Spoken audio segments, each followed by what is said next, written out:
안녕하세요. 여행낭자입니다. 이번 영상은 2023년 6월 27일부터 58일간 다녀온 유럽 여행의 첫 번째 영상입니다. 프랑스, 스위스, 아이슬란드를 다녀온 여행인데요. 잊지 못할 인생 여행이 되었고요. 이 감동을 여러분과 공유하고 싶어서 영상을 올리게 되었습니다. 저희 여행 경로는 이렇습니다. 프랑스 파리에 6월 말에 도착했고요. 파리에 머물면서 파리 곳곳을 열흘간 여행을 했습니다. 그리고 떼제베 고속열차로 스위스로 가서 9일간 여행을 했는데요. 바젤을 시작으로 루체른, 베른, 그린델발트, 그리고 체르마트 여행을 하고 몽트레와 로잔을 여행한 후에 다시 파리로 돌아왔습니다. 파리에서 하루 쉬고 프랑스 소도시 여행을 시작했는데요. 렌터카로 프랑스 소도시 곳곳을 21일간 여행했습니다. 일드 프랑스, 부르고뉴 지방, 오베르뉴 론 알프, 도르도뉴, 미디 피레네 지역의 소도시들을 여행하고 성모 발현 성지인 루르드까지 가고요. 대서양 연안과 루아르 지방을 여행한 후에 프랑스 북부 해안의 노르망디 지역의 소도시들을 거쳐 다시 파리로 돌아왔습니다. 지중해의 프로방스 지역과 동북쪽 알사스 지방은 예전에 자동차로 여행했었기 때문에 이번 여행에서는 제외했습니다. 파리에서 며칠 휴식을 취하며 관광을 하고 아이슬란드로 향했습니다. 아이슬란드에서는 13일간 여행했는데요. 역시 차를 렌트하여 링로드를 일주하였고요. 레이캬비크에서 버스로 란드마날라우까지 가서 트레킹도 했습니다. 아이슬란드 영상은 이미 올라가 있으니 미리 보셔도 좋을 것 같습니다. 파리로 다시 돌아와서 며칠간 남은 관광을 하고 58일간의 대장정을 마무리했습니다. 자, 그럼 이제 여행을 시작해 볼까요? 6월 말에 프랑스에는 풍요로운 밀밭이 끝없이 펼쳐져 있습니다. 13시간 반의 비행 끝에 파리에 도착했습니다. 13년 만에 보는 파리의 개선문이 우리를 반깁니다. 오랜만에 보는 세느강과 에펠탑도 여전히 아름답네요. 파리 샤를드골 국제공항에 도착해서 택시를 타고 파리 시내에 있는 저희 숙소로 향했는데요. 파리는 전체가 19구역으로 나뉘어져 있고 시내 중심 지역은 1에서 7구역까지라고 할 수 있습니다.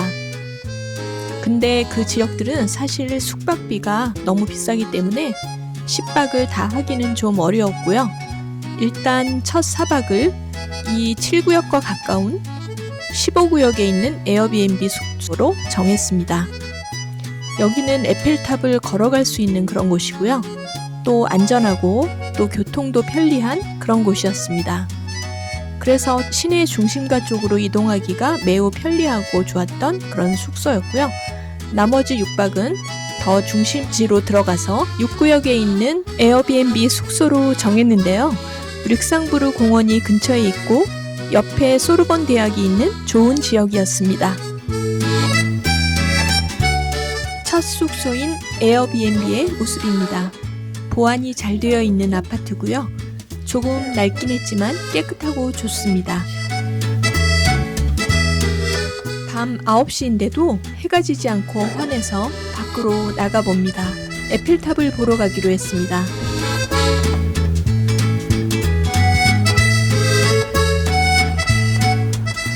숙소 근처에 큰 카페들이 많이 있네요. 지금 시간인데 보이기 시작합니다. 거리 구경하며 걷다 보니 에펠탑이 보이네요. 에펠탑 공원에 왔습니다. 이게 뭐야 이거. 와, 믿기지 않는 아름다운 광경입니다. 에펠탑이 우리 온 것을 반기는 것 같아요. 맑은 저녁 공기와 노을 지는 하늘, 비현실적인 에펠탑의 풍경이 감동입니다. 잔디밭에서 피크닉하는 사람들도 행복해 보이네요. 저녁 먹으러 잠깐 나왔습니다. 밤 10시에 저녁을 먹네요. 파리의 바게트는 역시 예술입니다. 이 시간에 문을 연 곳이 많지 않아서 기대는 많이 안 했는데 음식이 맛있었습니다. 에펠 공원에 다시 돌아오니 에펠타워에 불빛이 화려하게 켜져 있습니다. 파리에 오자마자 이런 호사를 누리니 피곤함이 싹 사라집니다.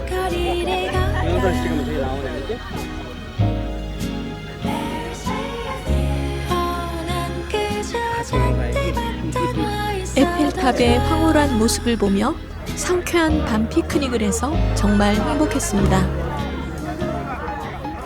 와. 단기 비행의 여독을 푸느라 오전에 푹 쉬었습니다. 아파트 1층에 있는 카르푸 익스프레스에서 장도 좀 보고요. 오늘의 일정입니다. 저희 숙소가 이쪽에 있는데요. 꽁부온에 있는 에어비앤비 숙소입니다. 근처의 지하철역에서 지하철을 타고 콩코드 광장으로 갑니다. 여기에서 튤레이 가든을 쭉 지나서 구경을 하고요. 그리고 루브르 박물관까지 왔다가 여기를 거쳐서 조르주 퐁피두 센터로 갑니다. 그래서 퐁피두 센터도 간단하게 관광을 좀 하고요. 바스티유 광장 쪽으로 갑니다. 오늘의 최종 목적지인데요. 파리 오기 전에 오페라 바스티유의 발레 공연을 예약을 했습니다. 여기에서 발레를 보고 지하철을 타고 숙소로 돌아오는 일정입니다. 오후 1시가 다 되어서야 집을 나섰습니다. 카페에 사람들이 많네요. 근처 지하철역에서 나비고 지하철 패스를 샀습니다. 지하철을 타고 콩코드역에서 내렸습니다. 콩코드 광장에 있는 오벨리스크는 여전히 멋지네요. 튤레리 공원에 왔습니다. 튤레리 공원에 들어서니 탁 트인 넓은 전경이 시원하게 펼쳐지네요. 공원 저 끝까지 가면 루브르 박물관이 나옵니다. 유명 작가의 조각품들도 전시되어 있습니다. 일단 점심을 먹기 위해 식당을 찾아봤습니다. 공원 안에 있는 파비옹 데 튤레리라고 하는 식당입니다.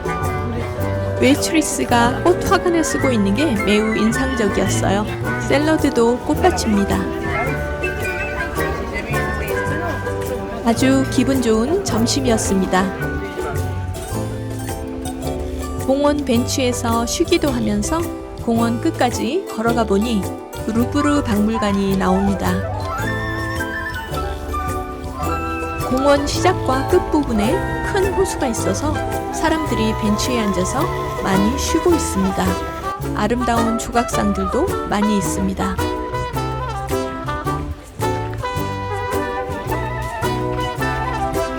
공원 끝에서 뒤돌아보니 멀리 에펠탑도 보이네요. 루브르 박물관에는 항상 사람들이 북적북적합니다. 루브르 박물관은 날 잡고 다시 올 거기 때문에 바깥 모습만 구경했습니다. 루브르 박물관을 나와서 파리 중심부의 거리인 히볼리가를 따라 걸어갑니다. 퐁피두 센터로 가는 길입니다. 가는 길에 높은 타워가 눈길을 끌었는데요. 생자크 탑이라고 합니다. 퐁피두 센터 가는 길로 접어들었는데요. 상점들과 꽃장식이 예쁘네요. 가다 보니 멋진 성당이 있어서 들어가 보았습니다. 생메리 성당이라는 곳인데요. 생각보다 내부가 아주 멋져서 좋았습니다. 초를 봉헌하고 여행의 안전을 기원했습니다. 퐁피두 센터에 도착했습니다. 기울어진 광장에 사람들이 앉아서 쉬고 있습니다. 퐁피두 센터는 파리의 3대 미술관 중 하나이며 현대미술 거장들의 작품을 소장한 유럽 최대의 현대미술관입니다. 배관과 구조물을 드러낸 파격적인 건물 디자인으로도 유명하죠. 저희는 아직 뮤지엄 패스를 사지 않아서 미술관은 들어가지 않고 내부와 외부 공간만 구경하려고 합니다. 2층 카페에 올라가서 잠시 쉬었습니다. 비행기 여독과 시차 때문에 피곤이 몰려와서 거의 1시간 동안을 쉬었습니다. 나가기 전에 에스컬레이터를 타고 위에까지 올라가 보기로 했습니다. 밖에 달려있는 빨간 에스컬레이터입니다. 올라와 보길 정말 잘했습니다. 파리의 예쁜 지붕들과 시내의 전경이 눈앞에 펼쳐집니다.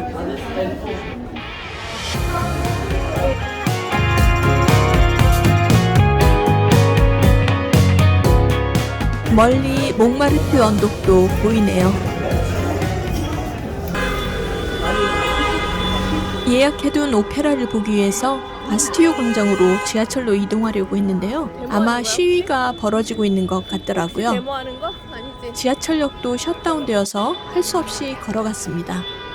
걸어서 20분 정도 걸립니다. 훨씬 낫다 이게. 빅뱅. 레스토랑 꼬레앙. 바스티유 광장에 드디어 도착했습니다. 오페라 바스티유 극장이 매우 현대적이네요.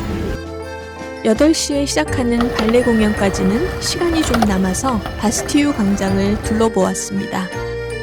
생마르땡 운하도 옆에 보이네요. 극장에 들어가서 간단히 저녁을 때웠습니다.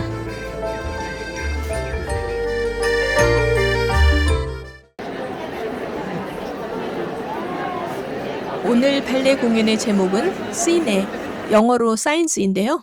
바스티유 극장을 상징하는 유명한 모던 발레입니다.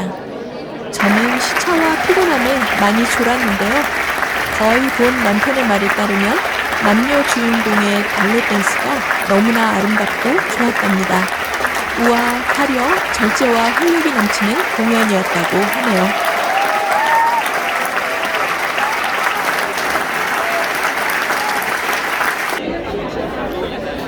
공연이 끝나도 날이 아직 환하네요. 잠깐 생마르땡 운하에 내려가서 잠시 보고 올라왔습니다. 다른 날 다시 올 예정입니다. 지하철을 타고 숙소로 돌아와서 쓰러져 잤습니다. Turning of the century, see their fine clothes, soot is turning, satin's black as the night can be.